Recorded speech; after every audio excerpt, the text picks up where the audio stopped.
Testing, one, two, three.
Good morning.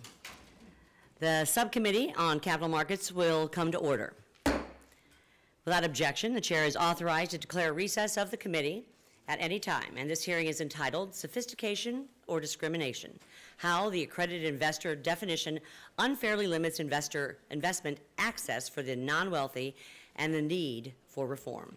Without objection, all members will have 5 legislative days within which to submit extraneous materials to the Chair for inclusion for the record. Our ranking member is delayed, but you are here, Mr. Sherman. Wonderful.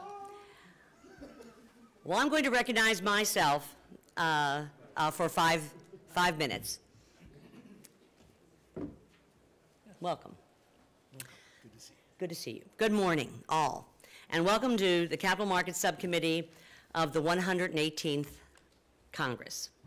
And I want to thank you all for joining us for today's hearings. We're going to be discussing a topic that matters to millions of Americans, expanding how they are able to invest their hard-earned money for a better future. This hearing will examine the ways in which Congress can give Main Street investors better access to investment opportunities that have been historically available for only the wealthy or the highly educated. Congress must work to expand opportunities for all investors and entrepreneurs in the securities markets in order to create long-term, sustainable growth within our economy. Companies have 2 options for accessing capital in the securities markets: an initial public offering or a private offering.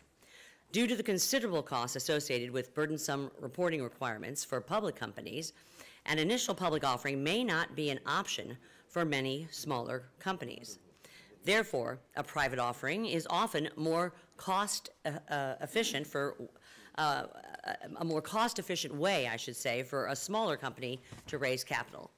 However, raising funds through a private offering has its own challenges.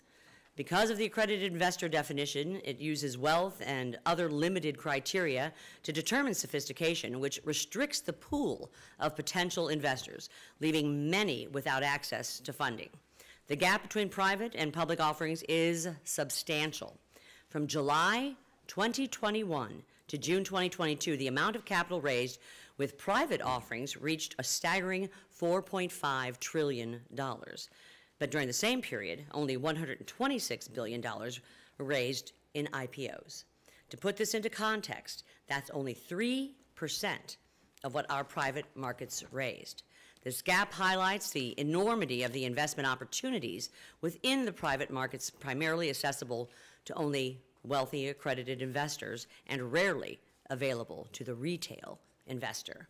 To increase investment opportunities for all Americans and help entrepreneurs raise more funds, we must broaden our pool of investors in our private markets. As SEC Commissioner Peirce noted, a person's economic status may demonstrate an ability to withstand losses, but it certainly does not demonstrate financial sophistication. The Commissioner continues, and I quote, "The result of pretending that wealth is a good measure of sophistication is a standard that discriminates against financially sophisticated, lower income, and net worth Americans. These Americans cannot use their experience, their local knowledge, education, and investment acumen to build a balanced investment portfolio, to maximize the nest eggs that they pass on to their children, or to invest in their own communities." To that, I say amen. Congress must modernize the outdated accredited investor definition and expand the number of individuals who qualify as accredited investors to open up more funding opportunities for all entrepreneurs. Additionally, we must expand access to investment opportunities for retail investors through closed-end funds whose shares trade on the open market and have some similar traits with ETFs and mutual funds. Approximately 3 million retail investors rely on closed-end funds as a source of retirement savings and investment opportunities.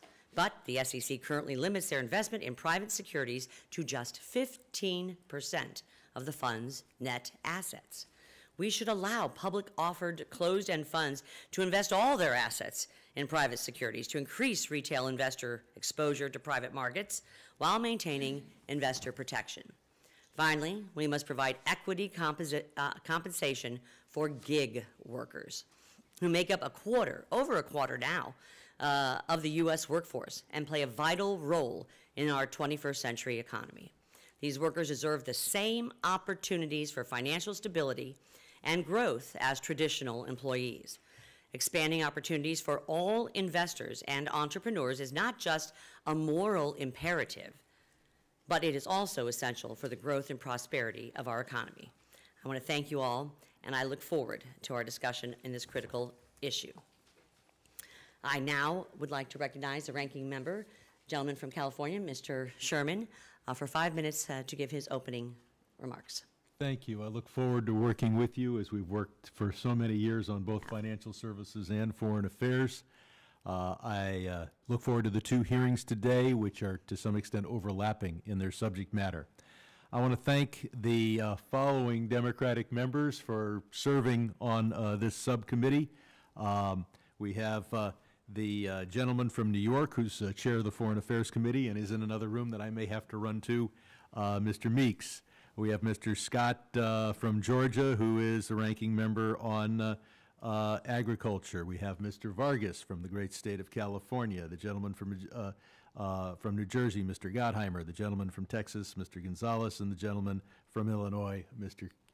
Kasten, who was our subcommittee vice chair last Congress, and the gentleman from Missouri, Mr. Cleaver, who is the ranking member on the Housing and Insurance Subcommittee.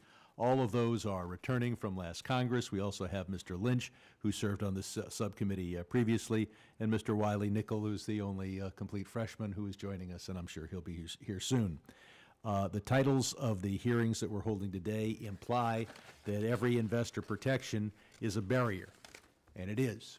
It's a barrier to what might be a great investment. It's a barrier to what might be fraud or an ill-suited investment or just a bad deal. The fact is we need the right blend of investor protection and securities regulation on the one hand and access to capital and access to investments on the other.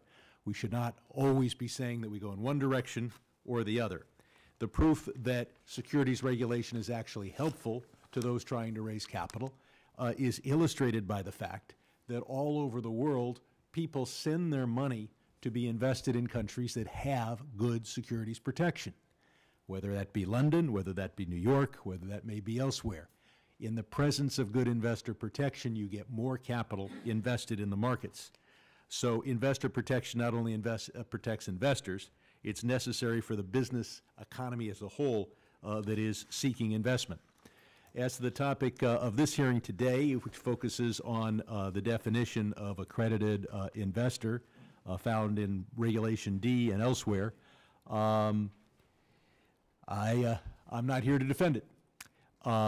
We need a definition of a private placement that makes sense, and that doesn't mean it should be more restrictive or less restrictive that we have now, but it should be different.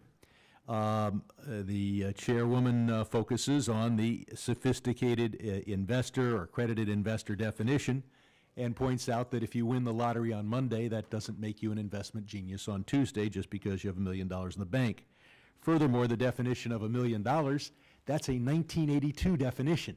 So it was either wrong then or it's wrong now, but it's a completely different amount of money. And very few people are saying, well, just index that for inflation and you got a great regulation, because the fact, as the chairwoman points out, is just because you're rich does not mean that you're in a good position to evaluate investments. But what we could do is change the definition of accredited investor to the following standards. Someone who's investing less than 5% of their net worth in a particular investment, and someone who either by their virtue of their own licenses and standards is a sophisticated investor, or someone whose advisor is sophisticated, but that advisor needs to be a fiduciary, truly independent, not receiving a commission, and not expecting to get referred business from the promoter, because you can have an advisor who's sophisticated as hell, they are sophisticated in knowing who's paying their fee and who's referring the next client. And if that's the promoter, I would rather have a dumb investment advisor who was loyal to me than a smart one who was loyal to someone else. I want to thank the gentlelady for holding this hearing and make history in this subcommittee by yielding back almost 40 seconds. Wow. Well done to the ranking member. That's a first, see? All right, wonderful. And today we're going to welcome the testimony first of Ms. Ami Bell, the founder of Black Girl Ventures. Black Girl Ventures is an organization here in D.C. that is focused on providing underserved female founders with access to community networks, capital, and capacity building to develop and grow their businesses. Ms. Bell's organization has funded 264 women of color and served over 2,000 participants who are collectively generating over $10 million in revenue and supporting 3,000 jobs.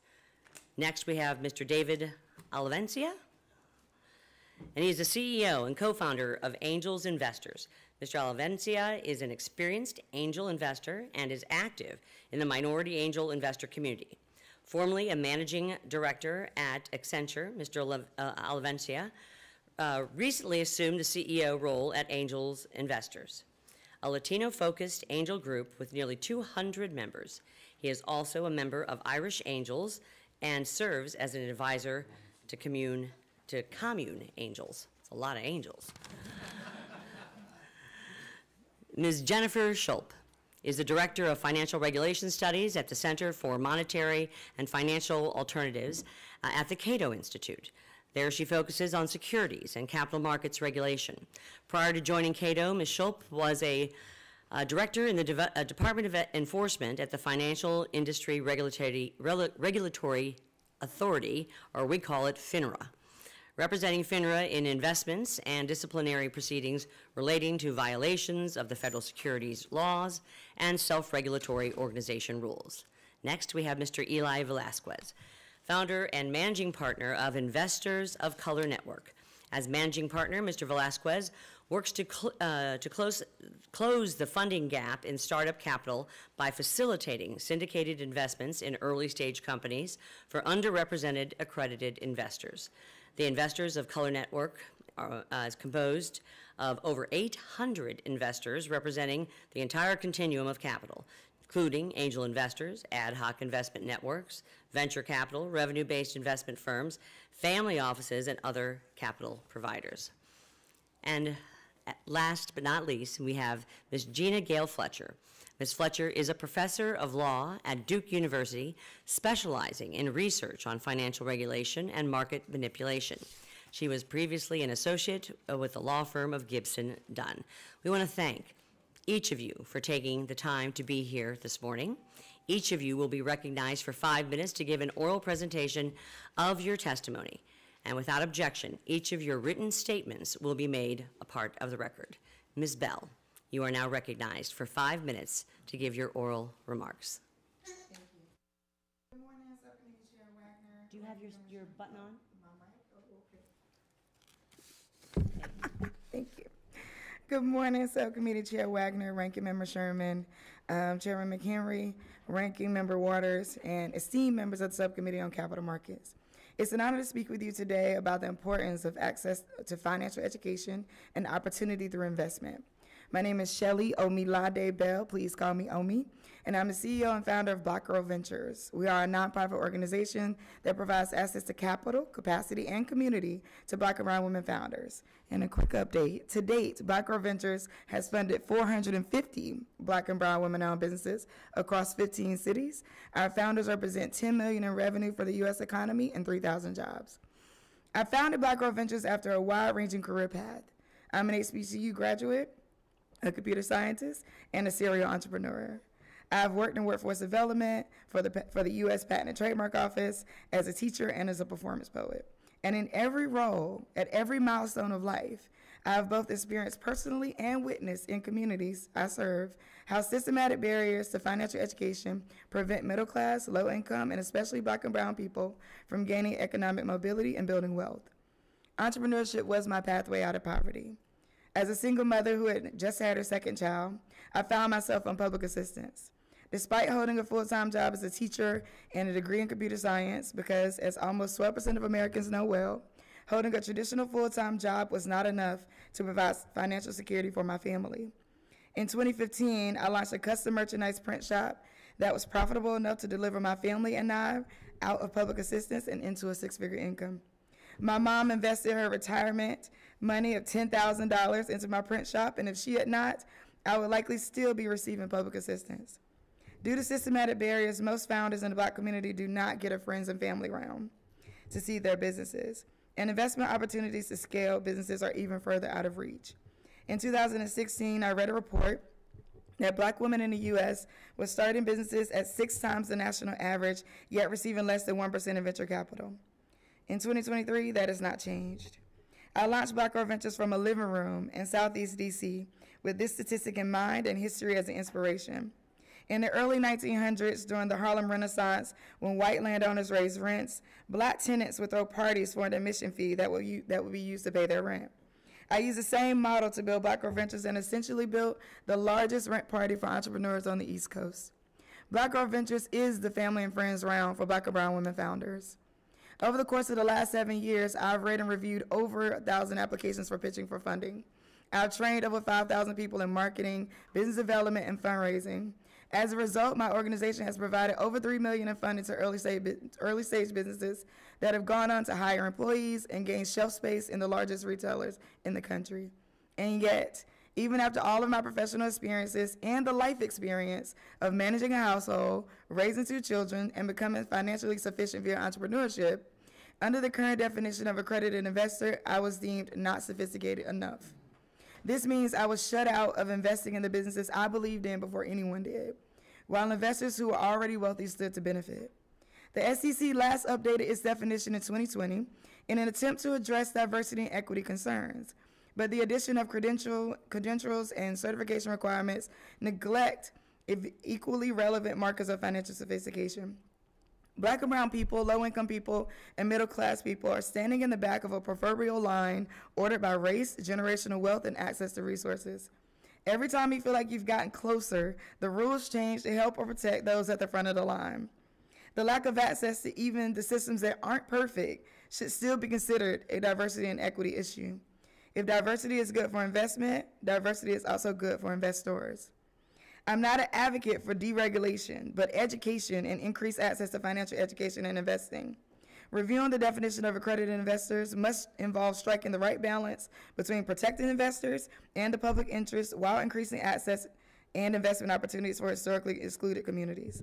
It's a step in the right direction to have such an esteemed panel today to share expertise and to further the efforts of building an economy where all people can have equitable access to pathways to create wealth. I am grateful for the subcommittee's attention to this issue, and I look forward to working with you as our conversations continue, because quite frankly, change can't come soon enough for the founders we serve at Black Girl Ventures and thousands of Black and brown business owners across the country. Thank you. Thank you, Ms. Bell, and congratulations to you. Thank you. Next, we will hear Mr. Olivencia. You are recognized for 5 minutes to give your testimony. Thank you, Chair Wagner, Ranking Member Sherman, and distinguished members of the Subcommittee on Capital Markets. My name is David Olivencia. I'm a senior technology executive, early stage investor, co-founder of national leadership organizations, and currently CEO of Angeles Investors. As CEO of Angeles Investors, I have the honor to represent and serve close to 200 national members and amazing partners with a mission to find, fund, and grow the most promising Hispanic and Latinx ventures. In addition to my role at Angeles Investors, I serve on the board of Notre Dame-affiliated Irish Angels and am board advisor to Detroit-based Commune Angels, who have a focus on diversity and expanding access to angel investing. My life and career journey, as well as my success in early stage investing, was not easy and could only have happened in America. My parents and grandparents came to the southeast side of Chicago in the late 1940s from Puerto Rico. They had minimal to zero resources, and more like zero. My grandmothers were cooks in a Puerto Rican restaurant. My father dropped out of high school to support my grandmother and later earned his GED in the Army, so I have a strong affiliation for our armed services. I was the first in my extended family to graduate from college and went on to pursue a successful career in the rapidly growing technology industry. In my career, I saw the amazing impact that technology was having on the world. While earning my MBA at Notre Dame, I learned about startups and how they were leveraging technology to scale. I also learned about early stage investments, which were largely a secret space or a club. It was a space that the wealthy were investing in. There were amazing companies like Google, Amazon, YouTube, Uber, and others that were leveraging technology to grow rapidly. Early investors in these companies were making outsized returns and reinvesting those returns in the next set of successful startups. Like those early stage investors, I wanted to get involved. Although I had carefully studied this asset class while earning my MBA from a top school, I sadly could not participate because I did not meet the income or net worth requirements to qualify as an accredited investor. I also, unfortunately, did not have any inherited family wealth. A few years after I graduated, I qualified as an accredited investor and joined Irish Angels, where I began my angel investing journey. I have since built a portfolio of approximately 70 companies. But as I've learned more about angel investing industry, I saw that very few Hispanic, Black, or female investors that were investing alongside of me. Furthermore, I learned that less than 2% of the venture funds went to Hispanic founders, despite the fact that roughly 20 to 30% of the U.S. population is Hispanic, and that this community contributes about $3 trillion to our U.S. GDP. And they're also our community is a major funder of the pension funds that fund these venture capital firms. Women and Black startup founders also receive only about 2% of all venture funding. Rather than complaining about the issue, in 2020 I joined forces with visionary leaders, co-founders, and founding members to create and build Angeles Investors. At Angeles Investors, we are one of the largest and fastest growing angel groups in the world. In partnership with the Angel Capital Association and others, we provide training and education to enable our members and investors to learn more about this asset class and better evaluate startup companies. I often hear from non-accredited leaders in our community who express a desire to invest in companies that we invest in, but cannot due to the accredited investor standard. To emphasize my point, I will tell a true story about Carlos, a young professional from Southern California who earned an MBA from a leading university. As Angeles was preparing to invest in the seed round of Canela Media, he approached me and passionately asked if he could invest. I asked him if he was qualified as an accredited investor, and he sadly said no. He asked, is there another way that I can invest? I really believe in the company, the CEO. I understand their business model through my MBA studies. I said, sadly, you can't. In the time since our investment, Canela Media's revenue has grown substantially, and now they employ more than 100 employees. They've received numerous awards, and its CEO was recently recognized an Ernst & Young Entrepreneur of the Year. Every time I see another award or growth milestone for Canela Media, I scratch my head and I ask why Carlos was not able to invest in this great company. I'm committed to working with others to improve the accredited investor definition and increase investment access for a wider range of potential investors. I look forward to partnering with each of you for reforms that allow thousands of younger versions of Carlos and myself to participate in this asset class. Thank you.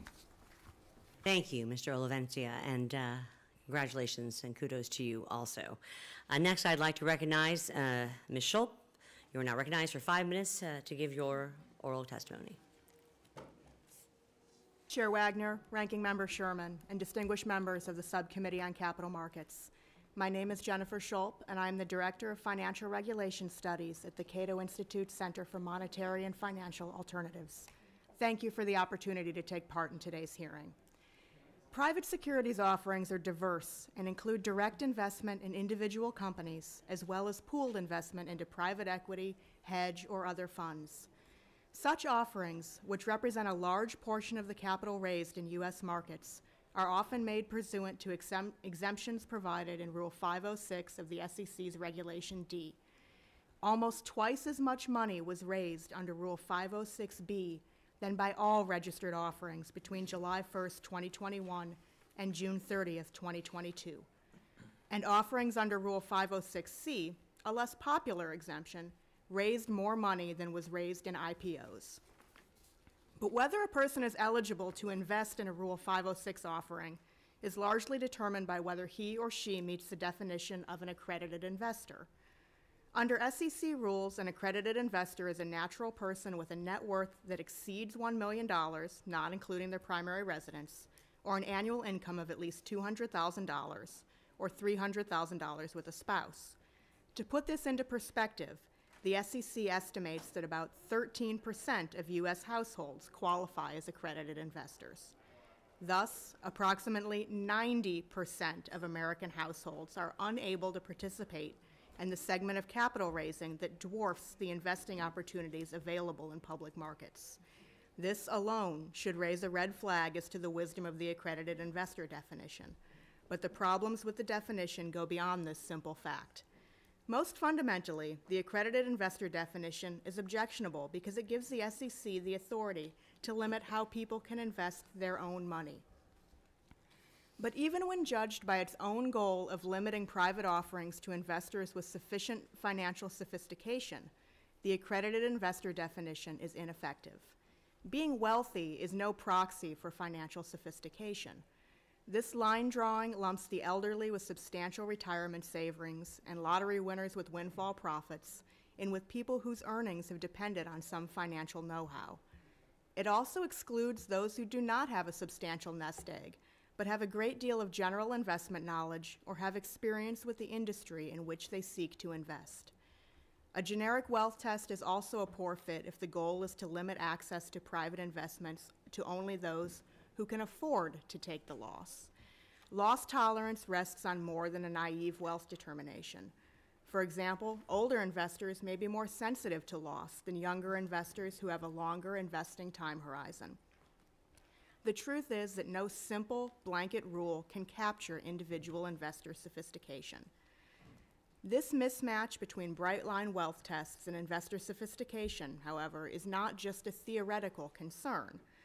By excluding middle and lower income individuals from many of the offerings in the market, the current regulatory regime limits their ability to amass wealth, diversify holdings, and hedge certain risks. There are fewer public companies today than there were 20 years ago, and companies tend to be more mature when they go public. This means that many companies are past their high growth phase by the time most people can invest in them. In short, people have fewer choices in the public markets, and what choices they may have may offer lower potential returns and fewer opportunities for diversification. Moreover, by reserving private market opportunities for the already wealthy, the accredited investor definition reinforces wealth gaps that exist in American society. Those who qualify as accredited investors are disproportionately white and concentrated on the country's high-income coasts. This unequal impact on less wealthy groups also harms entrepreneurs who look to their own communities to furnish needed capital. Breaking down society's wealth divide requires removing barriers to opportunities for investors and entrepreneurs to make financial gains.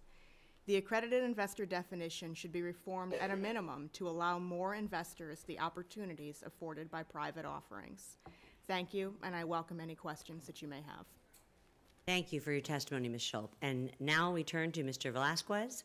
You're recognized for 5 minutes to give your testimony. Thank you, Chair Wagner, Ranking Member Sherman, and distinguished members of the committee. Thank you for the opportunity to testify this morning. My name is Eli Velasquez, and I appear today on behalf of the Angel Capital Association, where I serve on the board of directors. ACA is the professional society of angel investors in the U.S., representing more than 16,000 members, encompassing all parts of the early stage entrepreneurship ecosystem, from individuals and family offices to angel funds. ACA offers education and collaboration to its members in all 50 states, sharing best practices in early stage investing. Accredited angel investors are the wellspring of early stage capital in so many small and mid-sized communities. We take seriously this responsibility of helping to build and educate the next generation of investors and entrepreneurs with a focus on diversity, equity, and inclusion. Because of this, ACA has been leading efforts to educate minority entrepreneurs on how to engage with angel investors and raise early-stage capital, as well as efforts to diversify our investor base. The work of this committee to improve opportunities for a more diverse group of investors and entrepreneurs will be critical. ACA as an organization welcomes the opportunity to share our expertise and feedback in this effort. My own professional journey illustrates the importance of reducing barriers to entry for becoming an accredited investor. My written statement describes this in more detail, but I began as an engineer working on the Delta rockets for Boeing. I earned a law degree at night while working full-time, and along the way, moved over to Boeing's intellectual property business unit. It was there that I first heard the term angel investor from a wealthy friend who described the wealth and income requirements to become an angel, and it sounded completely unattainable. After graduating from law school, I returned to my hometown of El Paso, where I co-founded the Binational Sustainability Laboratory, a technology incubator that aimed to commercialize technologies on both sides of the U.S.-Mexico border. With funding from public and private partners in both the U.S. and Mexico, I worked with more than 200 early-stage companies, investors, and partners to support the commercialization of technologies from universities, labs, and local inventors. From there, I led the El Paso and West Texas Regional Centers for Innovation and Commercialization, where I helped to vet deals and research opportunities across 93 counties for funding from the $200 million Texas Emerging Technology Fund. I also started to support the management of the Camino Real Angels, an El Paso-based angel investor group whose members were all older white males, despite El Paso's population being more than 80% Hispanic. I was doing the work, evaluating hundreds of investment opportunities, but could only pass that information along with no opportunity to participate. In 2015, I co-founded the Lubbock Angel Network, a coordinated effort amongst the university, local economic development, and state that has now invested over $5 million across 30 companies with a handful of exits. But still, I could not participate despite being more financially secure and only about $20,000 from the accredited investor income threshold. In contrast, one member of the Lubbock Angel Group was a 20-something professional brand new to angel investing who leveraged his family's trust to achieve the accredited investor status. It was not until 2020, when I was working with a nonprofit organization to design and deploy the U.S. State Department Just Investors program, that I was finally able to write my first check as an accredited investor. After 22 years as a rocket scientist, IP expert, nonprofit founder, university executive, and founder of angel groups all over the world, I was finally able to write a check.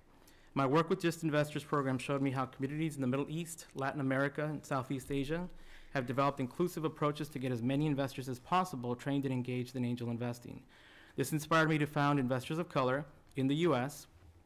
with my business partner, who serves as CEO of Black VC. Investors of Color is a national network of diverse accredited investors across the capital stack committed to building wealth for and by underrepresented communities. What I have learned through my own experience and in founding Investors of Color, that in order to mobilize more capital and engage more underrepresented individuals into angel investing, we need to reduce barriers to entry for becoming an accredited investor. The ACA has identified policy changes that can help increase the number of accredited investors. We ask that Congress, 1, amend the definition of accredited investor to include certain licenses or qualifying education or experience. 2, formalize investor education by directing the SEC to create an examination for accredited investors. 3, require additional certifications, including reassessment every 5 years. 4, require the SEC to allow self-certification. 5, implement investment safeguards. We also urge you not to increase the current minimum income thresholds for investor accreditation. And we recommend that you require membership in a professional organizations such as the Angel Capital Association or the National Venture Capital Association.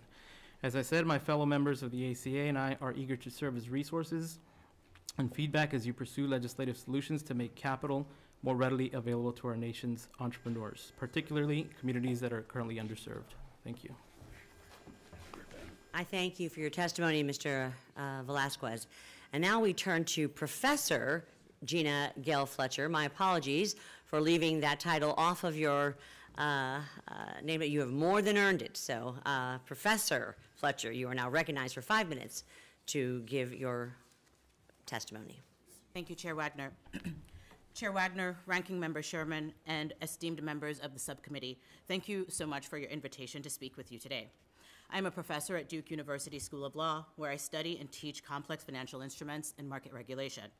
I'm also a member of the board of the Healthy Markets Association, an investor trade group that focuses on market efficiency and fairness, as well as a member of the SEC's Investor Advisory Committee, where we are scheduled to actually have a meeting on these issues in just a few weeks. Now, while I appreciate the opportunity to speak with you this morning, I do question the premise of this hearing. The expansion of the private markets put investors in our economy at risk. No amount of wealth or sophistication is a substitute for robust securities laws that ensure that all investors, not just the wealthy or connected, get the information they need to make informed investment decisions.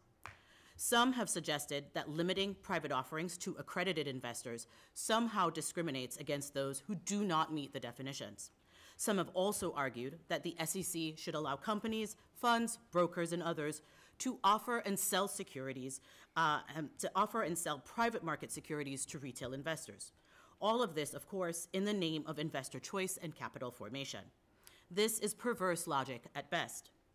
The public markets are where all investors are generally treated fairly and equally, regardless of wealth, sophistication, or connections. The private markets are the very opposite of that. Expanding the definition of accredited investor is not going to result in more investors becoming millionaires. Rather, it would expand the opportunities for wealth extraction and amplify wealth inequality. When Congress passed the federal securities laws, it determined that if companies want to raise money from the public, they have to provide the public, that includes investors of all levels of sophistication and wealth, basic financial governance and operational information. Contrary to much of the rhetoric that we hear today, the requirement that companies make basic disclosures is about protecting and promoting capitalism, not just protecting small investors. Unfortunately, this essential bargain between information and capital formation has been destroyed by decades of deregulation. Approximately 40 years ago, the SEC permitted companies to offer and sell securities without registering with the agency if the investors were wealthy enough. The underlying presumption was that these investors, the wealthy and the connected, do not need the protection of the federal securities laws because of their wealth and sophistication. Time and experience have consistently demonstrated that this assumption is misguided. There are several reasons why allowing retail investors access to private offerings would be deeply problematic, both for retail investors and our markets overall, but I do wish to highlight a few this morning. First, retail investors will generally not be provided with sufficiently comprehensive, reliable, and comparable information so as to make an informed investment decision. They would be dependent upon the willingness of the company or private fund to provide it. No amount of education will change the lack of information that is innate in the private markets. Second, while institutional investors might be able to adjust if they can't get their money back, retail investors generally cannot do so. Retail investors that are invested in stocks, bonds, options, and mutual funds can generally sell their investments near instantly. In the private markets, retail investors may not be able to sell at all. Third, in the public markets, you can easily determine the value of what you own by simply looking it up on the internet, looking at the NYSE or the NASDAQ. With private market investments, valuations, such as those in venture capital and private equity funds, are often just what a few connected and often conflicted insiders say they are. As illustrated by the now bankrupt FTX's valuation, going from $8 to $18 to $32 billion over less than 2 years ago, these valuations are often unsupported. Fourth, retail investors simply are not going to get the promising opportunities. Private companies will go to institutional investors first because it's cheaper and easier to administer. So private companies and funds that solicit capital from retail investors will disproportionately be those that are unable to obtain financing from institutional investors. Fifth and finally, private market investors face greater fraud risks than in the public market. And retail investors, as state security regulators can attest, may have little to no recourse. I urge you not to further expand the private markets and condition all exemptions upon the timely provision of essential information to all investors. I look forward to our discussion this morning and to your questions. Thank you. I thank you, Professor Fletcher. We will now move from our witnesses to member questioning, and I recognize myself for 5 minutes. Mr. Velasquez, It is no secret that SEC Chairman Gary Gensler's agenda includes sweeping new regulations in our private markets that would create barriers for investors and entrepreneurs to participate in those markets. According to the SEC's rulemaking agenda, the chairman intends to amend the accredited investor definition by increasing the annual income and net worth thresholds. Accredited investors are a vital source, as we have heard here from the testimony, of capital for small businesses and communities across the country. And changes that would shrink the pool of accredited investors would have a detrimental effect on capital formation. Can you please discuss, sir, the impact of raising the financial thresholds in the accredited investor definition and what that would mean for investors and businesses seeking to raise capital in our private markets? Chair Wagner, thank you for the question. This is one of the fundamental issues that we have with the rule as written. The income requirements were written back in, 1980, 82, probably randomly, right? Kind of put finger to the wind, and let's pick some income thresholds. The ACA has conducted an analysis. 16,000 accredited investors make up the organization. That is the world's largest association of accredited investors. If those income thresholds go up, we would lose anywhere between 60 to 70% of our members. That means Kansas City, Houston, Boise. This is where angels live. Lubbock, Texas, Clay Como, Missouri. This is where the angel community is activated and mobilizing capital. Now, when you look at the membership of the organization, it is predominantly male and white. Now, over time, it has changed to include more women, but we still lack the diverse membership. We are at about 5% at most between black and brown investors combined of the organization. That means that you would absolutely decimate the investor class for black and brown investors that are forming in Atlanta, Miami, Baltimore, Chicago. This would absolutely annihilate Angeles investors. So if you increase that threshold, what you're effectively doing is telling not only the current investors that are there, but any future ones, this is a completely unattainable. Thank you, Mr. Velasquez. Ms. Schulp, closed-end funds are strictly regulated and professionally managed investment vehicles that can invest in private markets that many retail investors currently cannot access. However, the SEC's limitations on a closed-end fund's investment in private funds are so stringent that they effectively deny retail investors access to private markets. Can you discuss some of the investor protection mechanisms in place for closed-end funds? And based on your experience, would allowing closed-end funds to invest more than 15% of their assets in private securities increase retail investor exposure to our private markets while maintaining investor protections? Thank you.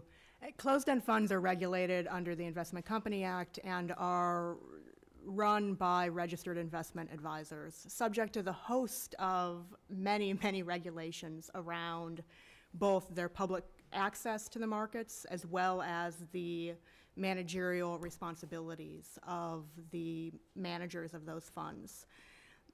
Those should be sufficient and are very important in maintaining access to the public markets. Allowing additional access to private equity in those such closed-end funds makes a lot of sense because you have additional layers of protection that you do not have in some of the private equity funds or other funds that are offered through the exemption process. Investors, public investors, your standard retail investors, should have the opportunity to have more access, not 15% in a closed-end fund, Absolutely. not trying to invest in a company that does public equity investments as an indirect way to access that type of exposure. I think it makes a lot of sense to allow more. Thank you. And let me move quickly, Ms. Schulp, to the gig workers. As I said, they make up over a quarter of our U.S. workforce. Do you think they should have access to equity compensation so they can participate in the growth of companies that they help make successful? I do.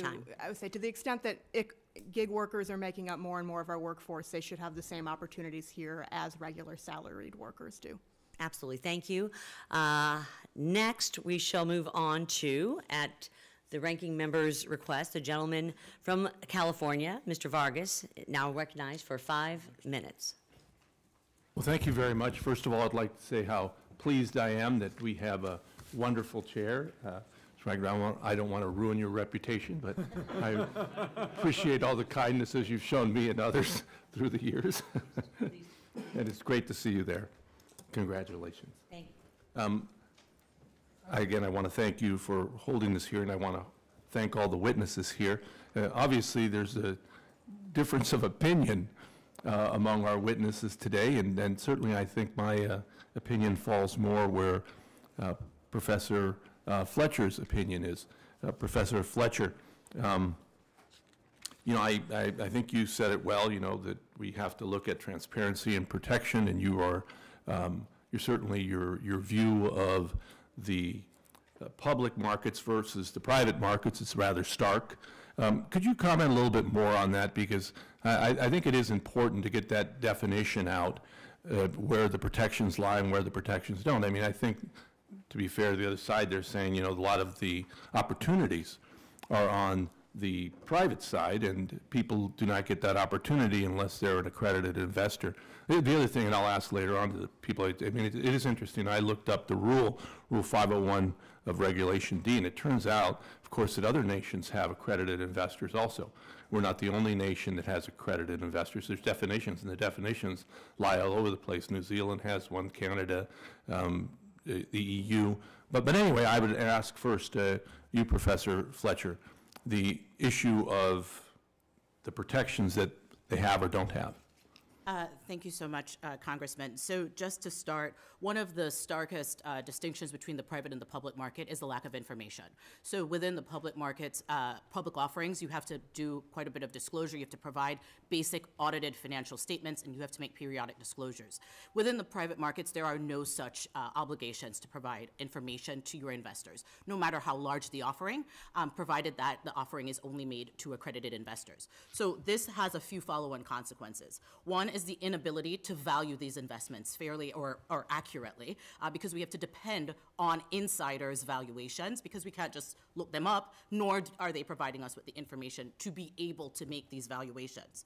The second problem that arises is a lack of liquidity within the private markets. If someone can't value what they own, then it's harder to sell it to someone else, because how else are we going to know what that is worth? And so this lack of liquidity might be okay for some institutional investors, but we have to think about average retail investors who might face a medical emergency or might face some other need for their capital or some return on their investment, and they're not able to get their money out of that investment. And we see that time and time again in the private markets. Not to be the devil's advocate here, but we still have all the fraud statutes. And there are, of course, very active bars that do take on these corporations that commit fraud. So, I mean, isn't there some protection there by being able to sue? Unfortunately, Congressman, the fraud protections in the private market are significantly weaker than the fraud protections that we have in the public market. Part of this goes to, again, this lack of information that we have because we kind of just don't know. And that also, it also goes to the fact that the way in which fraud is treated or you can be held liable for fraud in the private markets differs significantly from what we have in the public markets. Okay, I do want to give the other side an opportunity to answer that question, the same question, you know, the protections. Anyone like to take a shot? Go ahead. Go ahead, Mr. So a couple things. So over the last 40 years, the angel activity has become more professionalized, thanks in large part to organizations like the ACA. So in evaluating private opportunities, it's a pretty rigorous process. You go from screening to presentations to due diligence. And the interesting thing about doing this as an angel is that you're doing it in a group. You're doing it in a group with other folks who have a vested interest in ensuring that that opportunity is as vetted as possible. Why? Because you want to do good deals, and you don't want to pass along bad deals. You don't want to be known as the organization sharing bad deals. So you are known for doing rigor and doing due diligence on those companies. So you request that information as part of the process. Now, in the ACA, we've evaluated thousands and thousands of deals. We've looked we've talked to, surveyed the angel groups, surveyed the members. We don't find fraud. We find bad deals that fail, and it's a high-risk asset class, and that needs to be addressed, that when you are going to be involved in this asset class, it is a high risk with potential high upside. So as you embark on this, be aware of these red flags that could lead you in the wrong direction. But as far as fraud, we don't see fraud. We see bad deals. Thank you. My time is up. Thank you, Madam Chair. Thank you. The gentleman from Michigan, Mr. Huizinga, who is also the chair of the Subcommittee on Oversight and Investigations, is now recognized for 5 minutes. Thank you, Madam Chair, and I might note, congratulations. This is the committee that I was the former ranker and chair of, and I see the glee in my colleagues' eyes that you are now chair rather than me. No glee. I do have, Madam Chair, I do request unanimous consent to enter into the record a letter from the U.S. Chamber of Commerce on this issue. Without objection. Thank you. And I got to tell you, thank you for being here. You are the voices and the faces and the stories that many of us on this side of the aisle have been talking about for years, that have been dismissed by those on the other side, and certainly by the chair of the SEC. Now, the professor wants to talk about the SEC, and I believe in her written statement, it was allowing retail investors to access the private market simply increases the likelihood that everyday investors will be worse off from investing in unproven, opaque investments with limited liquidity and no information to value their investments. I might add, Professor, that if Chair Gensler has his way, it's going to be even more expensive for retail investors to invest. And frankly, it simply sounds like you would rather ban private markets than anything else. So I'm going to turn to my friend David. Actually, David and I have known each other going back to my time when I was in the state legislature. We've lost contact over a number of years, so he will take this question in the spirit of which I'm asking it. David, are you a sucker? Are you smart enough to really do this, even when you weren't a qualified investor? I'm not a sucker, Congressman. That I know, and I can guarantee you Ms. Bell ain't no sucker. And Mr. Velasquez, same thing. You are the stories that have made America what it is. This entrepreneurial juggernaut that we are. And I just about said something that would have been bleeped. I don't care what other countries' qualified investors' thresholds are. I care about U.S. thresholds. And Professor, one thing that Ms. Shoup, one of the things that you did say is that you look, the wealthy coasts dominate this. And those of us from flyover country, guess what? $175,000 in Kalamazoo, Michigan, or El Paso, or down in Ohio, or even in Notre Dame at South Bend, that's very different than $175,000 in New York City or in LA.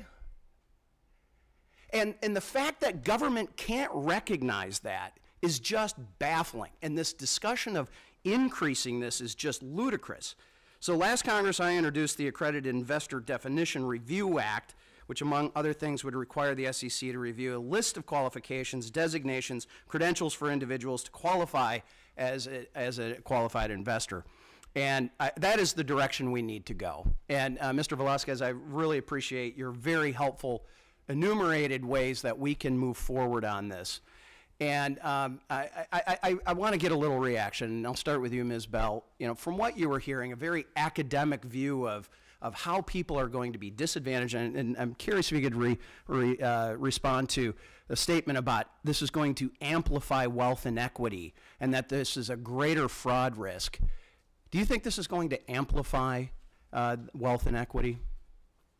I think it's going to provide, I keep forgetting about this. No, you're good. I think it's going to provide more opportunities for wealth.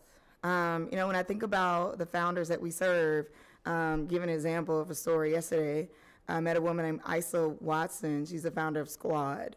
And she talked about, she thought she matched the pattern, right? She graduated from MIT. She's a data scientist. But as she went out to raise, she went through about 300 pitches before she finally landed some capital. But what she decided to do was just go back home and raise from her church. And these were physicians, lawyers, working class families that she raised from. And so when we don't diversify the access, we're also holding back people who understand us. It's almost like when you think about the reason that we need diversity in healthcare is we need more diverse doctors who understand more diverse people. It's the same thing with investing. We need more people with diverse mindsets who understand how Black and brown people spend their money and what we think about risk and what our risk tolerance level is based off of who we are. I think that's the chance that I didn't get, right? That no one, you don't understand what my risk tolerance is. And it might be different than your neighbor. And it might be, but I need the opportunity to be able to express. To be able to and make show. that judgment. Yes. And I know my time is up, and I kind of picked on Mr. Olivencia, but if you could maybe wrap it up and your thoughts on that. I would say it goes back to what Eli Velasquez said I'm about sorry, the groups. gentleman's time is expired, and if you could submit it in writing, I'd so appreciate it. Thank you, Mr. Madam Chair, thank you, and I appreciate you being here and sharing your stories, and I yield back. Thank you. The gentleman from Illinois, Mr. Caston, is now recognized for 5 minutes. Thank you.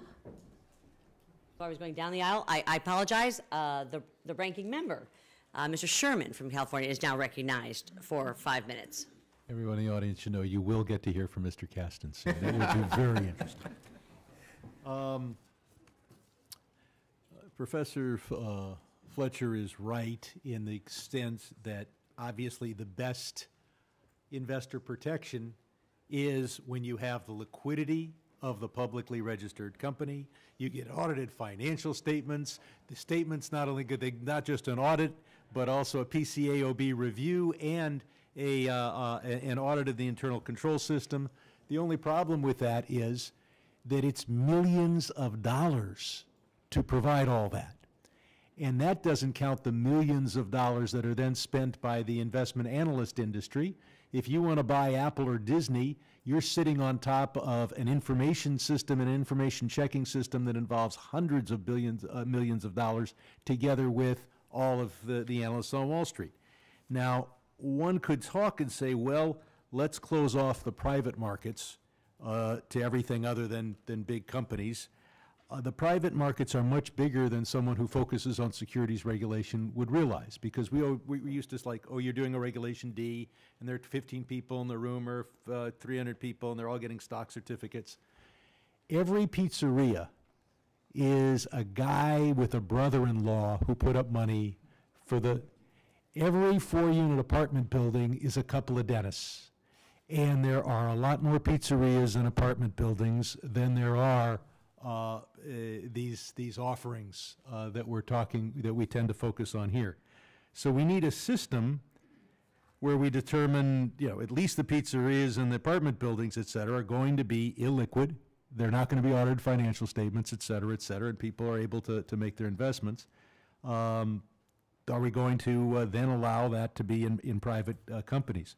As long as we have a Regulation D that focuses on wealth, it's very hard to justify that we don't index that for inflation. If Ronald Reagan's people were right that it should be $1 million then it should be $3.5 million now. But many of our witnesses have said that wealth shouldn't be a barrier. It seems unfair and it seems illogical. So the focus here is on sophistication of either the investor, well, it's unfair to say that you can't invest if you don't have an MBA, or the investment advisor who's truly independent. Mr. Alicia, you're no sucker. We've established that. But what standards should we have? I mean, do we include all the CPAs and attorneys? What about CFP? Should it be a separate? And we're licensing somebody to advise on everything from a soup company to a nut company. So is there any particular standard for what is a sophisticated investor? Sure. Thank you, Ranking Member. Or sophisticated advisor. Thank you, Ranking Member Sherman. I think there's a couple of things that were mentioned, a lot of them recommendations from the Angel Capital Association. One, I think the licenses were a great start, but also education, right? We have MBAs out there. You can have, I had an MBA and I still wasn't accredited. I had all the knowledge from a leading university, so education. I'm not sure Larry Summers would qualify. Well, I mean, under the standards we have now. That's not a dig at Summers, that's a dig at the standards. Understand. I think examinations are another one, and that could be done through the Angel Capital Association. Self-certifications. And should we have different standards for whether you're a sophisticated investor or whether you're an advisor capable of making somebody else qualify? The advisor side is something new, I'm not, that one, there'd probably need a lot of safeguards around that one. You touched on some in your remarks. You certainly I agree with need you. independent safeguards. Correct. And I realize it's not enough to have a fiduciary standard. You also have to have no commissions and no referrals. So it's got to be my person who's advising me, not the promoter's person who's advising me and then gets a referral and advises the next investor and the next investor. How do you police that as well? Would be Well, another- with all of these, if you violate Regulation D, you have an illegal offering. You're liable for whatever people lose in the investment, et cetera. Plus, I think there are criminal penalties. And then finally, is there anybody here who thinks that anybody should be allowed, assuming they don't own the company, but or work in the company every day, but if you're an outside investor, should be able to invest more than 10% of their net worth in one of these? Raise your hands if you think that we allow more than 10% of the net worth from the investor. We see one hand. Thank you. The gentleman's time has expired. Next, I'd like to recognize the gentleman from Texas, Mr. Sessions, for 5 minutes. Madam Chairwoman, thank you very much. Each of you have presented yourself today, and we appreciate it. You will soon learn that I align myself much with Mr. Huizinga's proactive viewpoint of why we're here today. We're here to determine whether we should change rules, regulations, and add in some new ideas. So, Mrs. Sloop, I want to, before I ask this question, I want you to know I'm going to be coming to you and want to give you the vast amount of time to respond. But I believe that there are ways for us to expand the accredited investor definition. That's what we're here today. That's what we're zeroing in on. And I believe that we recognize that there can be some limitations, but opening it up, I think, would be an advantage. Can you spend a little bit more time? You got 4 minutes to give us an idea. How should we be thinking about this? Perhaps both sides of the equation, but overwhelmingly, I believe we should expand it in legislation that we change. Thank you. I agree. I think that there are a lot of opportunities here for expanding access for investors that will also bring windfalls to entrepreneurs who are also seeking Is that money? capital. That's advantage, isn't it? It's advantage for entrepreneurs, but it's advantage for investors. And I'll say the Angel Capital Association is very able to speak to this, that it is also sharing of knowledge, where serial entrepreneurs who might not meet the wealth standards at this point are interested in sharing both their capital and their abilities with new entrepreneurs looking to start businesses. But back to the general question as to what we should do here, I think that any sort of incremental change is for the better. But taking a look at the broader question, I think that the ideal solution, which does not get into these line drawing questions about the SEC making a decision of whether or not an individual is sophisticated, is to look at the option of self-certification coupled with some sort of short form disclosure to investors about the risks of investing in private markets. There are unique risks here, and there are different risks in the public markets, and it's important for investors to understand that.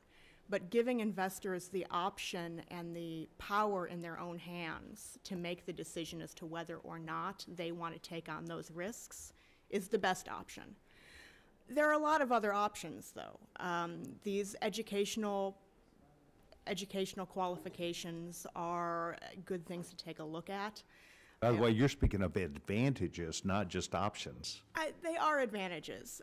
But I think what's important is that when we think about it, we don't necessarily think about it in terms of advantage as well. Because some people will make investments, and those investments will not pan out. And they might not ultimately see it as an advantage at the end of the day. But the fact that they had the option to make that choice is itself the advantage. The idea of allowing some sort of test for accredited investors to qualify is an interesting one. I'm concerned about kind of leaving the SEC to designing what that test would look like and throwing up barriers that make it impossible to allow people to prove to the agency their sophistication. So I think this is part of the development of capitalism. We could all have our own ideas about this, but by the time someone has something to invest, they generally speaking have been in a marketplace of capitalism. And I think that this is in allowing them that enrichment. I don't mean in making money, I'm saying to participate, as opposed to closing it off and having government control what they do. I take what you've said as a good start, incrementalism you talked about. You didn't talk about kicking the door open, but I think that our young chairwoman should listen to this, and this committee, subcommittee, should be very open to knowing that our country, IPOs, new ideas, investment opportunity should be open to all. And there's no certainty of anything we do, but I think opportunity is the key. I want to thank the gentlewoman. Madam Chairwoman, I yield back my time. I thank the gentleman. And now it is my supreme pleasure to recognize the member of the minority who was the first to arrive to this hearing, let me just say, the gentleman from Illinois, Mr. Caston, for 5 minutes for his questions. Thank you, Madam Chair. I'm pleased to offer the moment that Mr. Sherman has been waiting for all day. Really appreciate you all being here. I want to start just with a quick question for you, Ms. Schulp, because I think we agree, but I just want to confirm. Would you support financial regulations that would impose on our private companies the same accounting and public disclosure obligations we put on public companies? Just a quick yes or no. No. Oh, good. I share that view. I asked that question, and I hope we all in this room agree on that, because after we had John Ray come and testify about FTX, I met with one of the larger, very well-known institutional investors who lost a lot of money, who was keen to tell me all the red flags they saw, and this was after we learned that they were using QuickBooks for their accounting standard.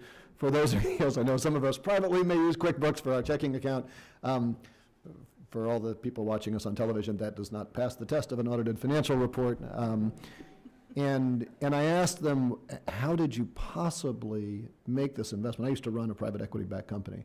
I am not familiar with accessing millions of dollars and not having smart 20-somethings crawling all over my accountants. I said, how did you possibly make this investment? And they said, well, frankly, we kind of assumed Sequoia had done all the diligence ahead of us. Now, I'm not going to name them because I don't want to hurt their next fundraise, but this was a sophisticated investor, right?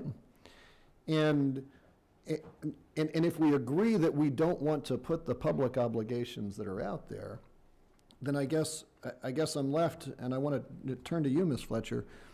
If we reduced the standard of sophisticated investors below the level that is already getting some pretty dumb things being done by these so-called sophisticated investors who lost tens of millions of dollars, would that have imposed more or less accountability on the leadership of FTX?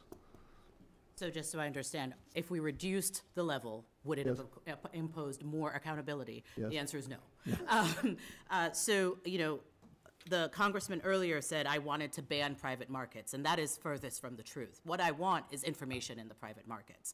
The private markets currently lack all information. We are dependent on private funds, on private companies to provide some information when they deem it, when they feel like it, and to whomever they feel like it. And like you've noted, with FTX, we saw how the most sophisticated investors that we have in our capital markets were duped. No one likes to think of themselves as a sucker, which has also been established. None of us think we are a sucker. However, what we see with cases like FTX, with cases like Theranos, we see that there are time and time again, sophisticated investors are unable to properly view all the risks or appreciate all the risks because they either assume someone else has done the due diligence, or they assume if you're raising $2 billion, of course this must be good enough. And that isn't good enough. And that's what's going to afflict our retail investors if we open up the definition in that way. Yeah, I also just want to emphasize Mr. Sherman's point, because one of the other points that this investor made to me was that he said, look, you've got to understand the venture space. We lose money on 9 of our 10 investments, and we hope to make it up on the 10th, which means that you have to be in a position to lose 90% of your seed capital. And if we don't have some threshold there, we're going to blow up. Can you, well, I guess let me ask a dumb question, Ms. Fletcher, because I think we know the answer to this, but assume the worst of me. Assume I am a Ponzi scheme operator who is constantly thirsty for dumb money. Would I be supportive of the proposals that the majority is putting out to reduce the standards right now? I feel like you've walked me in there, Congressman, but yes, you would be. Self-certification is, that's one of the fastest way to get some dumb money. Actually, Matt Levine wrote a column yesterday in which he talked about the self-certification option, and he did so in a very extreme and joking manner. However, if we take a look at what Matt Levine has to say, he says basically, you're self-certifying, yes, I am dumb, and yes, I want to lose all my money. And yes, I'm saying that I will have no recourse. And that is really kind of what we're leaving everyone, retail investors, up to, if that is the path that we decide to take. So with the little time, can you just speculate, if you would, what would happen to private wealth in this country if we allowed unethical Ponzi scheme seekers like me access to that? You would have Ponzi, unethical, well, I don't want to call the congressman unethical. In the hypothetical that you have posed, Congressman, these Ponzi scheme seekers would be the ones that profit at the expense of retail investors, at the expense of the private wealth in our country, in our economy. Thank you. I yield back. Thank you. The gentleman yields back. It's now my pleasure for the chair to recognize the gentleman from Arkansas, Mr. Hill, who's also the chair of the Subcommittee on Digital Assets and the vice chair of our full Committee on Financial Services. You're recognized, sir, for 5 minutes. Well, thank you, Chair, and I want to say what a pleasure it is to have you as our chair. You come from the heartland of our country, and you have worked in the vineyards of capital markets policy for years here on the House Financial Services Committee, and I think it's a special privilege to see you as the first woman to chair this subcommittee in the history of Congress. I think that's an accomplishment, and I think your work as vice chairman on the Foreign Affairs Committee and a former ambassador for the United States gives you that global perspective that is so critical when we make judgments about capital formation and American competitiveness. So I'm grateful you're my chair. We are gathered today to talk about barriers to greater opportunities for more people. That's the theme here. I appreciate my friend Mr. Kasten's overviews and concerns, and I think they absolutely are true, and I think they're shared by everybody on this committee about how to do this in the right way. The idea of an accredited investor is supposed to limit certain investments to only those investors who are considered by this statute that hasn't been updated in 40 years, sophisticated enough to understand the risks. So we're taking a look at something that really hadn't been looked at in detail since I was a staffer on the banking committee 40 years ago.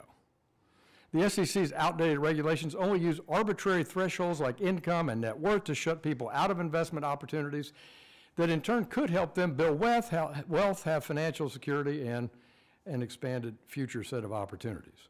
And in my view, this is to the detriment of many Americans, but most of all, those with knowledge but modest income or modest net worth.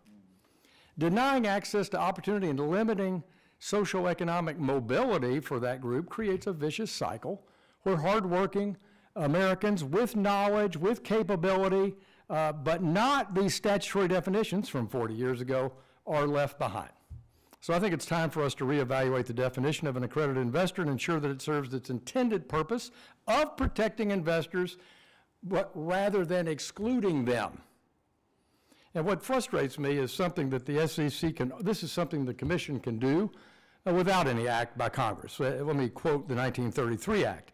Any person who, on the basis of such factors as financial sophistication, net worth, knowledge, and experience in financial matters or an amount of assets under management qualifies as an accredited investor. Qualifies, Madam Chair, as an accredited investor under the rules and regulations which the Commission shall prescribe. So 40 years ago, we ticked off certainly net worth and to use that as a definition for financial sophistication. But as we all know, Chair Gensler is too busy to try to change the SEC into the Securities and Environment Commission rather than its capital formation and investor protection role, and therefore he's not focused on this very important issue, so I'm glad we are. We need to have a democratized approach to this to benefit more people, and in that regard I've introduced the Fair Investment Opportunities for Professional Experts Act, which would expand the accredited investor definition to include people with securities licenses and securities experience, but also qualifying education or job experience. And this is directly related to my work for years in Reg D, in investing, and as a banker. We saw people who invented a new technology, who put up and raised the funds, created the board, and yet they couldn't invest personally because they were not an accredited investor and their team couldn't. In my view, that's not right. So, Madam Chair, I'd like to ask unanimous consent to insert a record, in the record, the SEC's Office of Advocate for Small Business Capital Formation annual report into the record. Without objection. I'd also like to insert a statement from Tanny Chambers, founder and CEO of RAVN, in the record. Ms. Bell, would you agree that this makes the case for expanding accredited definition that could help bring a broader group of people into that startup ecosystem and have a better shot at wealth? I think so. I mean, I think it's, thank you. I think so. I think it's important to not focus on deregulation, but focus on de-risking. What could happen? What could we be doing to provide information, education?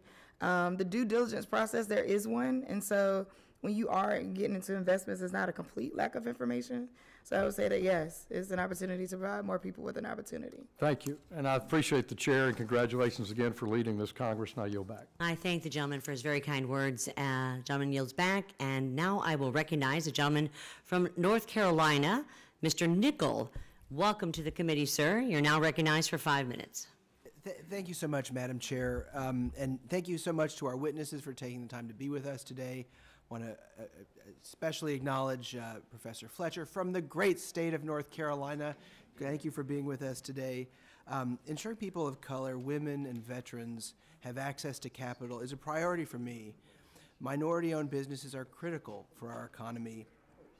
I welcome the efforts by our chair in this subcommittee to enhance capital formation and remove roadblocks to ensure entrepreneurs with good ideas can have access to the support and resources they need to be successful. At the same time, we need to ensure that consumers and new investors are properly protected. Some of my colleagues on the other side of the aisle have put forth proposals to change the requirements to qualify as an accredited investor. I welcome this conversation. One example of this would be to include individuals that pass an exam established and administered by the SEC. I believe at a minimum this exam should ensure investors have the ability to recognize conflicts of interest of broker-dealers and investment advisors who market investment products, and ability by investors to comprehend and use financial statements to make investment decisions. Professor Fletcher, what are your recommendations to ensure that a test like this is as robust as possible? Thank you, Congressman, for that question.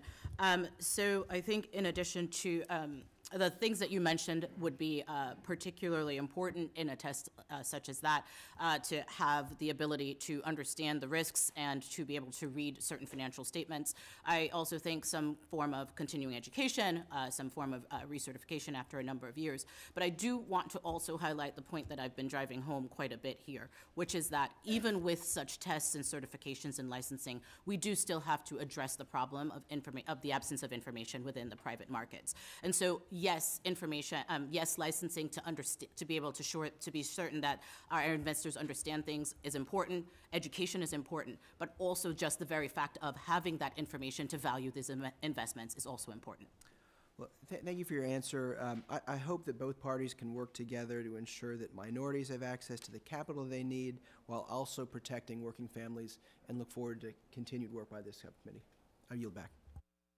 I thank the gentleman for yielding back. It's now my pleasure for the chair to recognize the gentleman from Pennsylvania, Mr. Muser. We want to say first, welcome to the Financial Services Committee and to the Capital Markets Committee. You are now recognized for 5 minutes.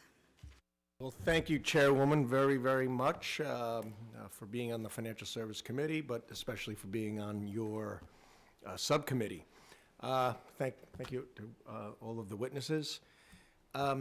So 13% of American households qualify under this accreditation standard, right?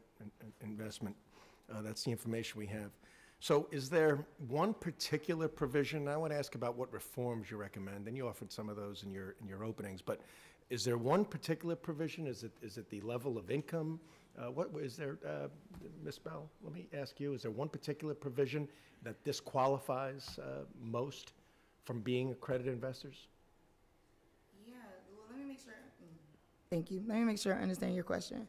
You're asking, is there a provision that I favor out of the ones that are being presented? Yeah, that would make the biggest difference. I believe the one that is expanding the definition where you can use your job and use your actual work experience to qualify. That would be most aligned with the experience that I've had, where I have had access to thousands of founders, but still could not qualify because of income. Would you work that out perhaps on a percentage basis of what their income is, or would you just say that should be qualify for any level of investment? That's a good question. Yeah. Thank you for that. Yeah. And my other question is this. What about borrowing? Can they borrow in order to invest? Are you asking for a reform that would permit that? Well, I think having investments that you can make that are de-risked to test, right? I think we've acknowledged that if you're making investments, there's going to be some risk. Yeah. And so being able to make investments at a certain level that makes sense for your income would make the most sense for beginning to walk you into the process. Do your investors receive some sort of accountant-reviewed financial statement, Mr. Valencia? Yes, we do, and it goes back to the information. So a key point I want to reemphasize is investing in groups. Whether it's Angeles investors, Commune Angels out of Detroit, we invest in groups. We do receive information. And that would exist whether they're accredited or not. I mean, right? Well, it exists. You may not have access to it if you're not accredited, right? Okay. So the you get special rights to information. But I would say for me, I started my angel investing career 10 years ago. And I'm an executive I was an executive at a Fortune 100. I barely made that. So I think everybody in here in general thought it shouldn't be more than 10%. But I think the annual salary, I think if you drop that, maybe 50,000, you open it up to a lot more people who have the right education, certifications, et cetera. What are your losses, bad debt, on a regular basis within your investment portfolio on an annual basis? I've invested in about 70. I have 2 that have been marked up to more than $1 billion in valuation.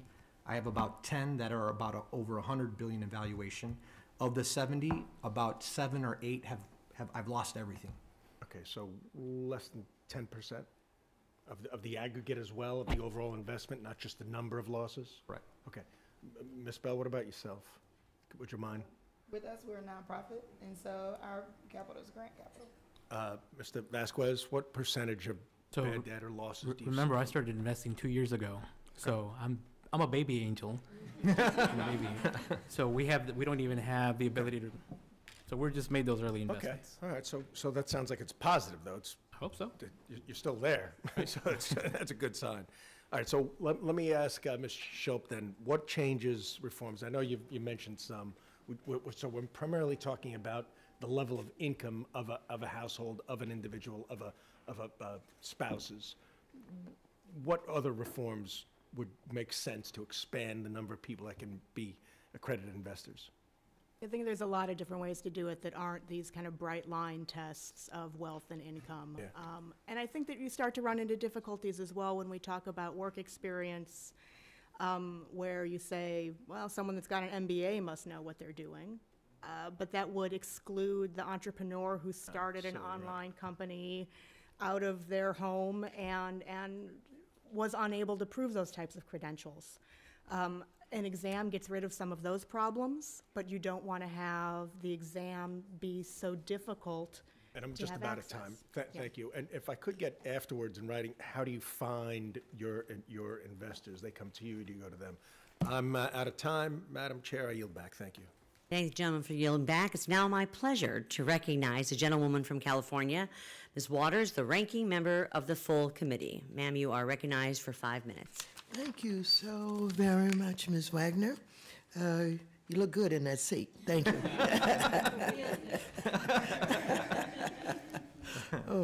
I hope you don't have it for too long, though.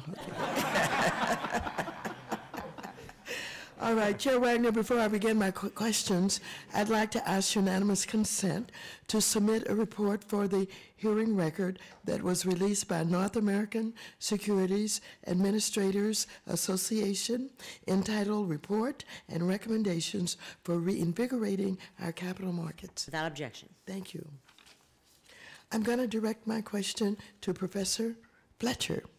You state in your testimony that expanding securities law exemptions, particularly the exemptions for accredited investors, fundamentally weakens protections for retail investors.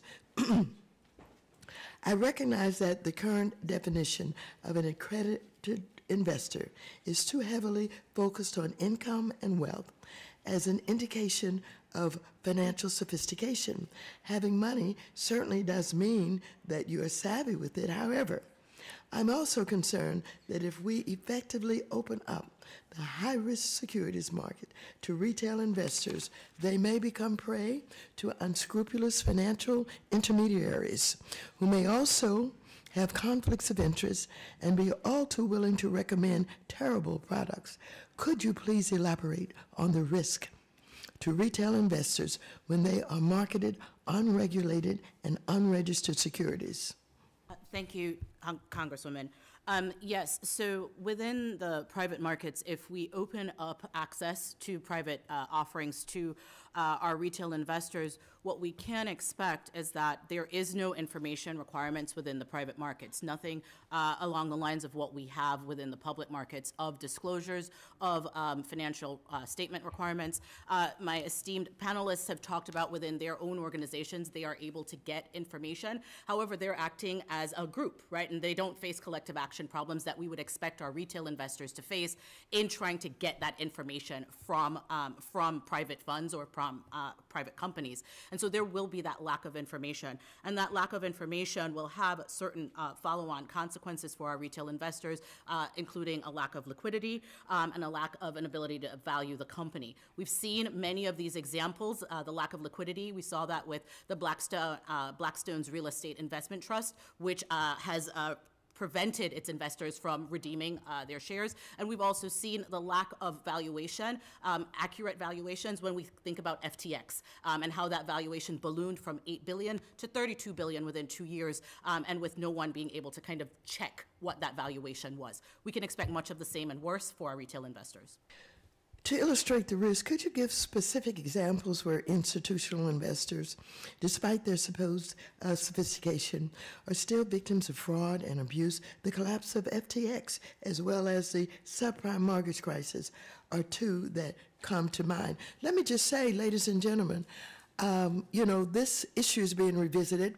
We have dealt with this before. I did not realize that the information was not available in the way that you just described it.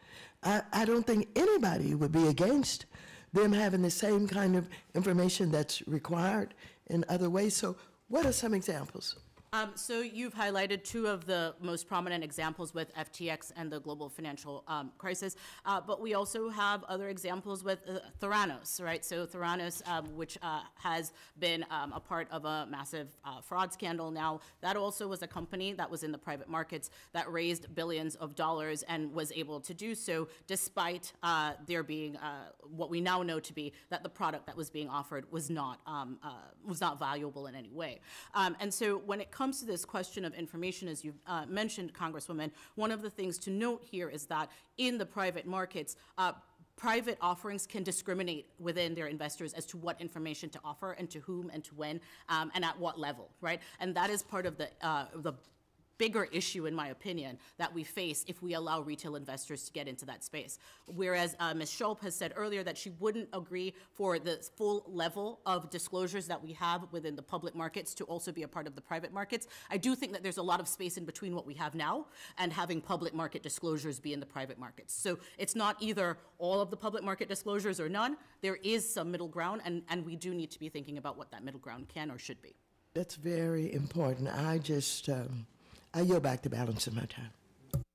I thank the gentlewoman and ranking member. It's now my pleasure to welcome the gentleman from Iowa, Mr. Nunn, to Congress, to the Financial Services Committee, and to the Capital Markets Committee. Gentleman is now recognized for 5 minutes. Thank you very much, Madam Chair, and it's a privilege getting to serve with this august team, both of fellow freshmen and of experienced senior leaders on this. Hey, thank you so much for the members of the committee today who have gotten to hear our testimony from the group in front of us. You each have incredible life stories. I'm going to start, Ms. Bell, with you. You are an inspiration to my 5 young daughters, so hopefully they can follow in the incredible lead that you've led. You know, your organization, Black Girls Venture, it provides minority female founders access to a network in order to attract capital from around the country. One of the economic issues that have arisen over our country in the last 2 decades is really that the concentration of venture capital and early stage investing has largely only supported certain parts of the country. While there's been some modest growth in this type of investment outside our 2 coasts, most of the venture funding still goes to just 3 locations: California, Massachusetts, and New York. Now there's some good things that come out of New York, so that's fair. Yeah, exactly. There's a lot that needs to be done to incentivize venture in Iowa and other states like Iowa that are rural areas where we have a lot of good opportunity, but one that certainly seems to help would be the expanding of the pool of potential investors into young and private businesses. So, Ms. Bell, in your view, how would you recommend we expand the addition of accredited investors to promote capital formation in parts of the country and in communities that have not benefited from such growth or funding over the last 2 decades? Thank you. I think that people want an opportunity to get in, right? We want to figure out what that means. And so when I think about how you would expand the definition, one of the ways I would consider is I do think $150K threshold could be more fair when we look at the percentage of the country that is able to get there, right? I think right now we're talking about who's there already, who's already at a certain level of wealth. But part of the conversation is who's trying to get there. And as I've worked myself here, I don't want you to now move the needle again, and then I'm shut out again. I think there's a large pool of potential investors who are kind of waiting in the wings. A lot of the examples that we're talking about are not really including Black people.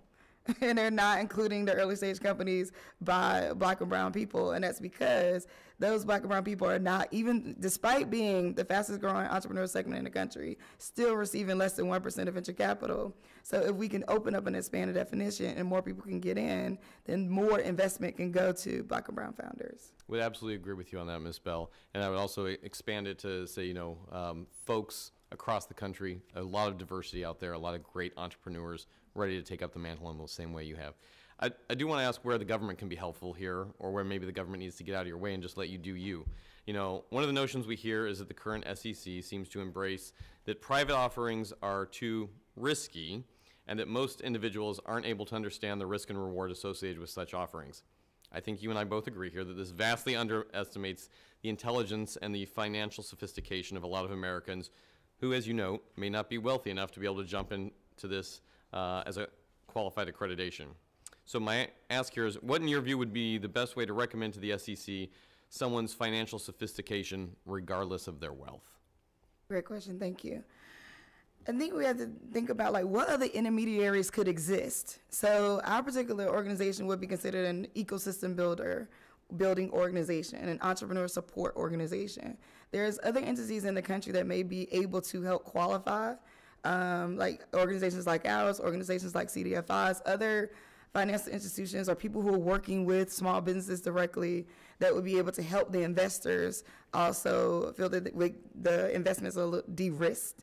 I think that's the key, right? Is like, is there a way to support and fund other intermediaries that the SEC would govern, but don't have to be the SEC or don't have to be FINRA, right? We're only talking about 2 when there's hundreds of ecosystem builder organizations out there that could get certified to be able to handle some of the lift of what it would mean to define sophistication.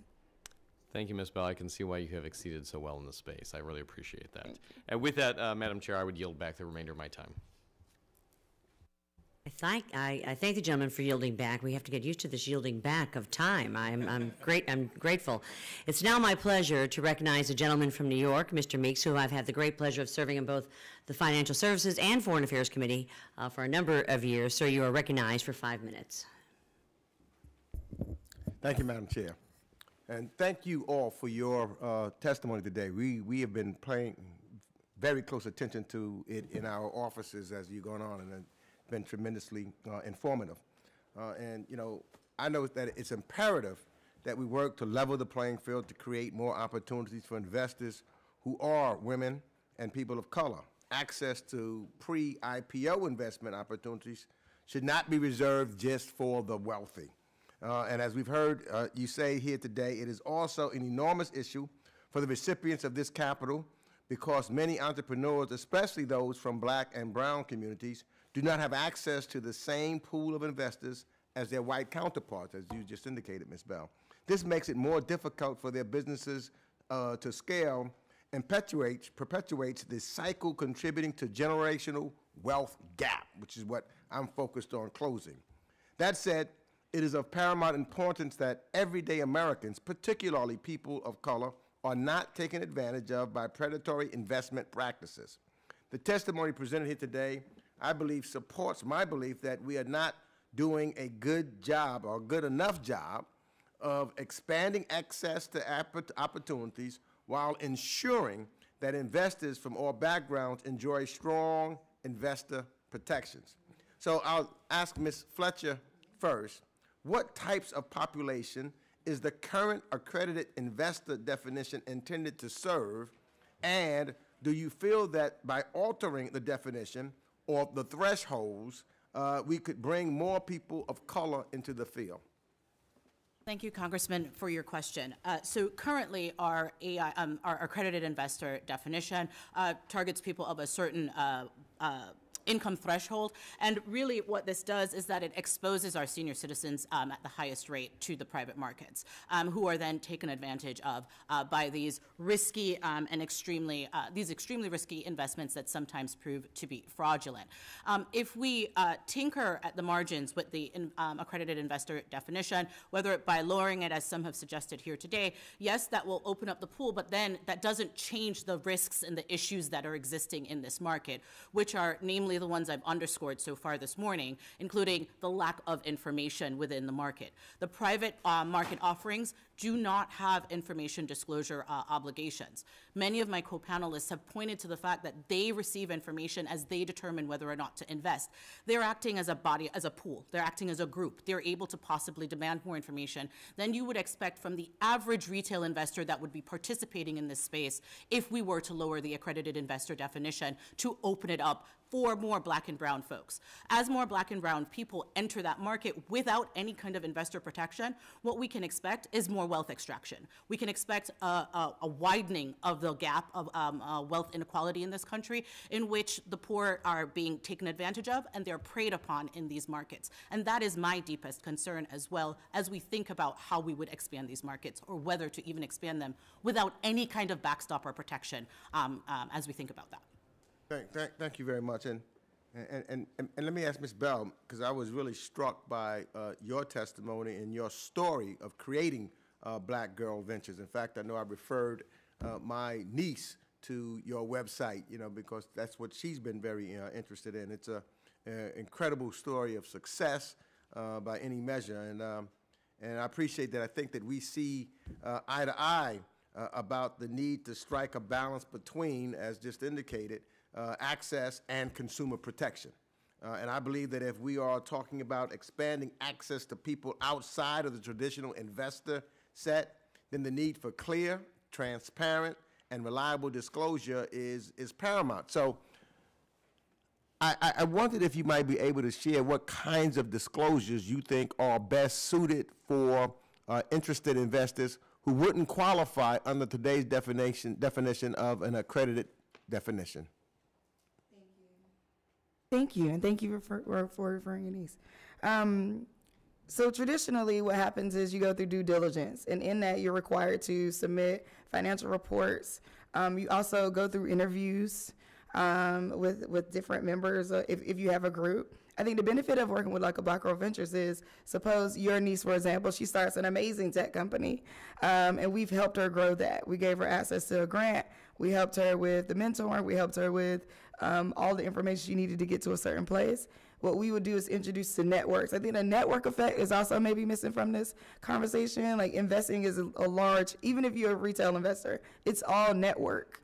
You get walked in to these different networks. And so you're not necessarily all alone when you're investing. So you want to have disclosed pro forma financial reports. You want to actually get to know the person because you're also a partner. Thank you. I'm sorry, the gentleman's time's expired.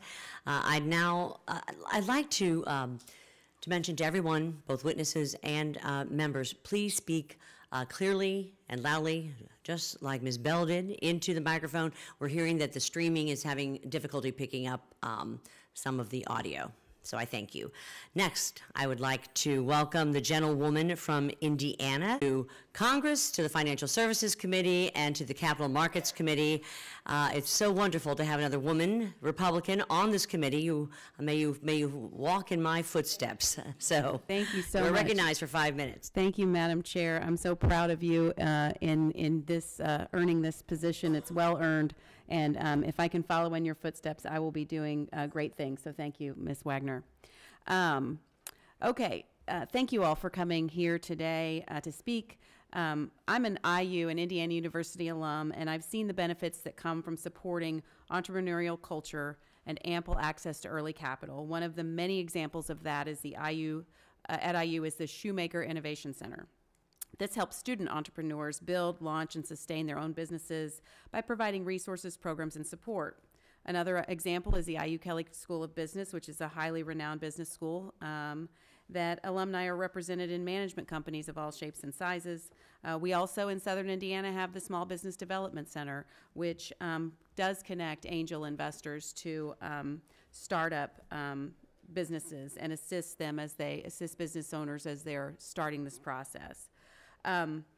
But that said, I know that not everyone has access to the resources and networks that come from established higher education institutions and local incubators, particularly in rural areas, which is part of my district certainly is rural small towns. And we've heard Mr. Huizinga say that $200,000 here is not $200,000 there. So my question is, Mr. Velasquez, can you just explain briefly how expanding the investor definition would increase capital, not just for Silicon Valley, major metropolitan areas, but also in rural areas of the country, regardless of our demographics? Absolutely. Thank you for the question. And one of the things that has come up, and we cannot pick and choose one solution. This is a multifaceted approach in order to get this complex asset class more engaged and more involved. I believe we can walk and chew gum at the same time, right? So it does involve education. It does involve, we're looking at the income thresholds. When you look at that from across the community, these communities can begin to understand where that best fits for them. I use a story, Lubbock, Texas, 250,000 individuals, right? Now there, we only have individuals that meet the income threshold, but there are others that could participate, like who? University professors, perhaps, right? So, but they're excluded. So one of the things you want to do is look at this solution from a multifaceted approach. We can incorporate multitude of these opportunities or these legislation reforms in order to get more people involved. That being said, when it comes to rural communities, you have a very small population, right? So your angel group is likely to be very small. So in Lubbock, it was about 30 or so. In other cities, like in South Texas, it's about 15 to 20, right? It's very difficult for them to create critical mass around doing investing over and over and over again. When you expand the pathway, you bring more people into the fold, thereby expanding access to capital. Thank you. Mm-hmm. My next question is for Ms. Schulp. Do you think that wealth size or assets under management, in the case of these institutional accredited investors, does that accurately represent sophistication? I don't think that a determination of wealth accurately represents sophistication. And we've heard that the elderly are preyed upon. Does that, are we to assume that also wealthy members of the elderly community are also preyed upon, regardless of their sophistication, if it's only based on wealth? Yeah, I don't think wealth has anything to do with sophistication in these circumstances. The elderly are unfortunately targets for securities scams in all sorts of situations, not simply in the private markets. Thank you. My last question is for Ms. Bell, just about thoughts on risk. So I was a small business owner. I understood that there'd be a lot of risk involved in starting my business. I thought if I could only get one client, I could make it. And I didn't understand or anticipate there would be a pandemic when I started my business.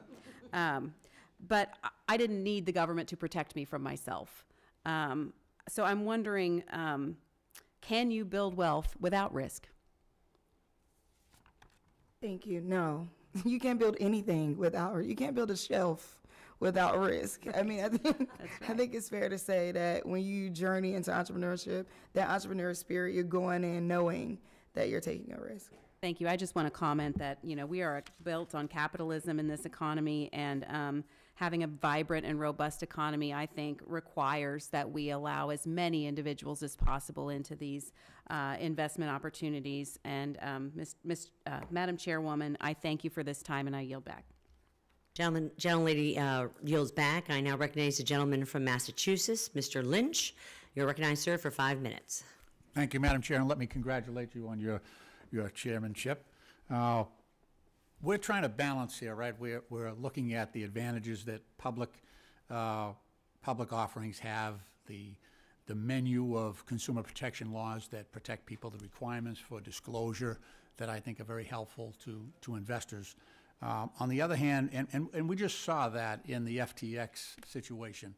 I'm the former chair of the FinTech Task Force.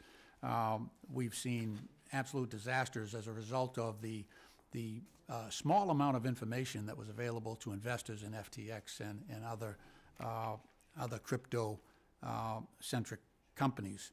So some of them had nothing more than a white paper as a source of information for prospective investors.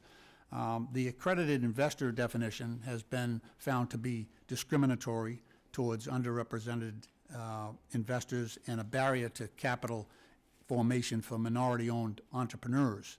I believe we should be shifting this conversation away from lowering the accredited investor standard and instead explore ways in which we can expand access to the public markets with their commensurate consumer protections.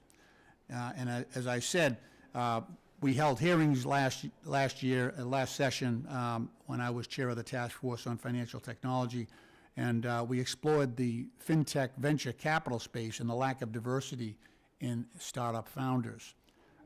We found that only 2% of venture capital funding privately goes to women-owned companies, and less than 3% goes to founders of color.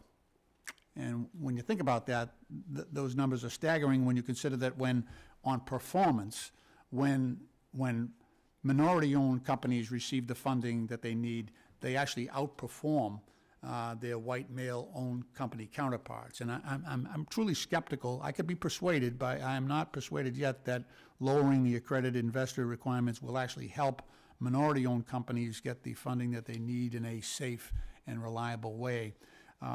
Professor Fletcher, could you could you discuss whether this idea of just simply lowering the accredited investor standard would mitigate the funding discrepancies and imbalances that are problematic for minority-owned businesses?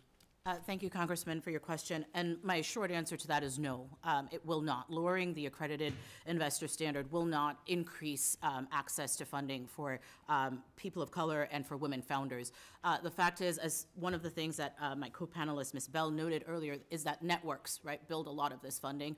And networks are shutting out Black and brown funders. That's not a question of the accredited investor definition. That's a question of the networks not being open up to people of color. And indeed, what I think and women as well, of course, and indeed what I think lowering the accredited investor definition will do instead is open up the victims, the potential victims in this space, given that there is a lack of investor protection. And while I completely agree that there needs to be more funding for Black and brown businesses, for women businesses, lowering the accredited investor standard is not the way to get to that funding. How do we untie that knot then? So we want access, we want minority businesses and women businesses to have greater access to capital. We realize that the data indicates they're being unfairly treated. They're not being judged on the merits. Yet we don't want to create a trap like we saw with FTX and some of these stable coins where there was no information, people flooded in and then lost their entire savings. How do we rebalance that process? I think that's an excellent question as well. I think I have a couple thoughts there. One thought would be, even if we are going to open up the private market some, then we do need to have more information within that space, right? It does not, as I said earlier, it doesn't have to be the full-blown public disclosure that we have in the public markets. Right. There are things in between. Yeah. Other options actually include, when we had the pandemic, we turned to PPP loans. We thought about ways in which we could fund and support businesses during the pandemic. Those are other options that we can think of as well. And one of the things that I want to note here is that even within our regulatory framework, we have Reg CF, Reg crowdfunding, in which we are able to raise money for smaller businesses through funding portals of up to $5 million. And so there are currently options available that we can talk about and think about how to strengthen those options, rather than going straight for lowering the accredited investor standard and opening up retail investors to potentially being victims of fraud and abuses within the private markets. That's great. Thank you. Madam Chair, my time has expired, and I yield back. Gentleman yields back. I now recognize the gentleman from Wisconsin, Mr. Steil. You're recognized, sir, for 5 minutes. I thank the chair. I appreciate the proper Luxembourg pronunciation of the last name, Madam Ambassador. And congratulations on your first hearing. It's good to be able to call you chairman or chairwoman, chairman of the committee, Ambassador, Congresswoman. It's great to be here. Thanks for being here. I want to stage set a little bit. I actually got a phone call unsolicited to my office, as many people like to call, give their advice, guidance, counsel, their opinion of the day. And it was a gentleman actually from Beloit, Wisconsin, a city that's new to the congressional district, but a place that I spent about 8 years working in, about 35,000 people. Economically, in some ways challenged, but an awesome city, hardworking folks. And he called in and left a message and was upset that he was blocked by the accredited investor standard to invest in early stage companies. It's actually not a call that I get terribly often. It's usually, I got a lot of calls about the balloon last week, some other topics, admittedly.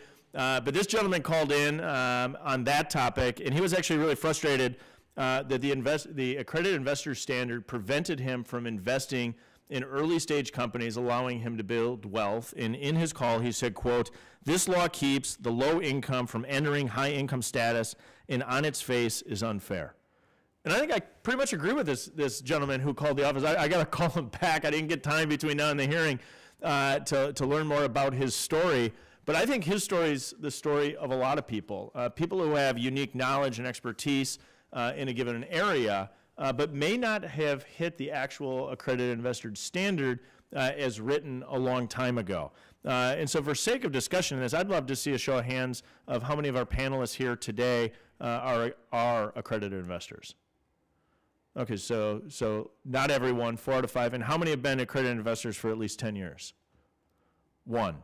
So that to me flags an issue. We have absolute experts here at the table with us today, people who have shared with us incredible stories, acumen on investing, understanding the issues before us, but we only have 1 out of 5 who've been an accredited investor for the past 10 years. That flags to me that we have a challenge here that Congress can remedy, because it was Congress that put in place many of the rules and regulations that oversee this standard. To dive in just a little further, if I can, Mr. Velazquez, you described in your testimony you worked for companies for 2 decades to help early stage companies get funding and to build angel networks in the U.S. and around the world.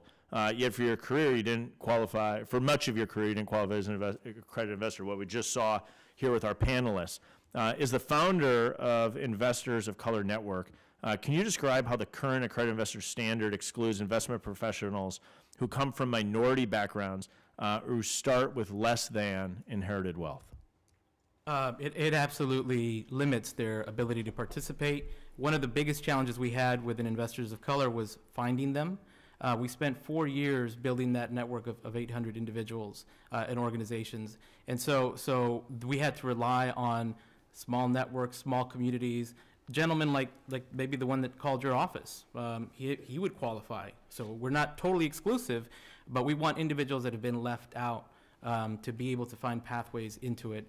And so what we're looking to do is create pathways. We're not deregulating, we're not reducing, we're expanding pathways for access. And this is what we're ultimately trying to advocate for. Thank you very much. And how would you respond to those that are arguing that current accredited investor standards is justified because it's necessary to protect investors? So I'll go back to statements I made earlier. Within the Angel Capital Association, 16,000 members, 250 angel networks, platforms, family offices. We don't see that fraud. We invest $950 million into our economy every single year. We look at thousands and thousands and thousands of deals.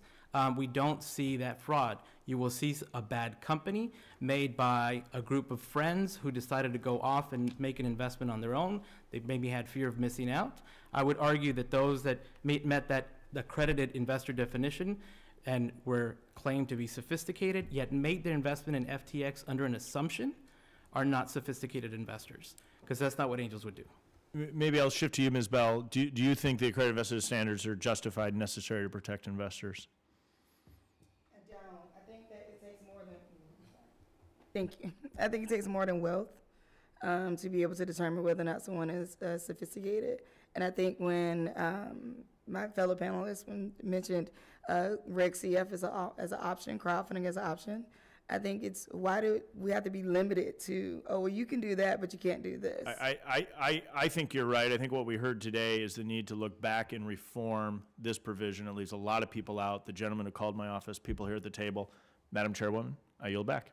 I thank the gentleman for yielding back. I believe that we are out of witnesses. As a courtesy to the ranking member, I'm going to allow us each 30 seconds to do a little wrap-up, and then I'll give some instruction for our witnesses, for others, and for our next hearing this afternoon. Ranking member. Private markets are important. They're inherently risky. They tend to be small and startup. You don't get the level of information. You don't have the level of liquidity. We shouldn't be lowering standards, but we should be rationalizing standards. We shouldn't have wealth as a barrier. We should have sophistication. And we have to define what is a sophisticated investor, determine whether you can be vicariously sophisticated by hiring an advisor, and any advisor has got to be absolutely independent. I yield back. And I'll just close by saying that Congress must work to expand opportunities for all investors and entrepreneurs in the securities markets, and in order to create long-term sustainable growth within our economy. You all sitting at this table are the essence of the American dream. You are the entrepreneurs.